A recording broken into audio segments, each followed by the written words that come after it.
Perang pasar, sebuah narasi kegelisahan dan harapan. Atau sebuah pertunjukan sifat alami manusia yang dikemas dalam cerita edukasi. Di tengah gemuruh ekonomi global yang tak kenal henti, satu persatu negara membuka diri, melebarkan jalur perdagangan, melonggarkan batasan impor. Tanpa kuota, tanpa rem, barang-barang asing masuk dengan deras, menawarkan harga yang seringkali tak masuk akal, namun menggiurkan.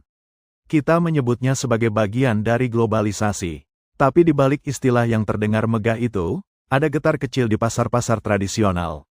Ada gemetar di tangan para pelaku UMKM, yang selama ini berdiri dengan kaki sendiri, memutar roda ekonomi dari bawah, dari rumah-rumah kecil, dari kios sederhana, dari tangan-tangan penuh peluh dan doa. Pemerintah, dengan alasan efisiensi dan keterbukaan, membuka keran impor selebar-lebarnya. Tapi apakah mereka menoleh sejenak ke belakang? Melihat para pelaku ekonomi tingkat bawah yang justru jumlahnya paling banyak, tulang punggung yang selama ini menopang fondasi ekonomi bangsa. Sementara produk luar menyerbu dengan harga dan tampilan yang memikat, pelaku UMKM kita harus berjibaku. Bukan hanya dengan pesaing asing, tapi juga dengan keterbatasan modal, akses teknologi, dan birokrasi yang rumit.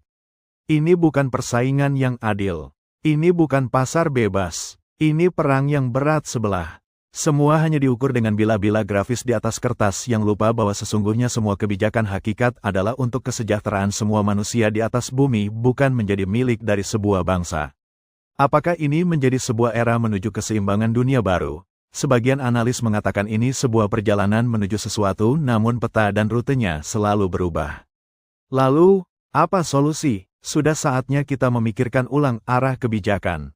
Negara tak bisa lepas tangan. Perlu ada proteksi cerdas, afirmasi terhadap produk lokal, dukungan nyata terhadap UMKM, bukan sekadar slogan. Digitalisasi harus dipermudah, akses modal harus dibuka, pelatihan dan pendampingan harus merata hingga ke pelosok. Dalam implementasi yang nyata, bukan sekedar program kerja dari lembaga-lembaga. Namun, meskipun sebagian orang mengatakan gelap, justru dari kegelapan itu kita akan mudah menemukan sumber cahaya.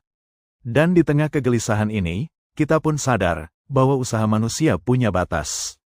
Maka, dalam sujud dan harap, kita memohon, Ya Allah, tunjukilah kami jalan yang lurus. Bimbing para pemimpin kami agar berpihak pada rakyat. Ringankan langkah para pelaku usaha kecil yang tak kenal lelah berjuang. Jadikan kami bangsa yang mandiri, kuat, dan adil. Dan di tengah gelap ini, pancarkanlah cahayamu, agar kami tak kehilangan arah. Karena harapan, meski redup, tak boleh padam.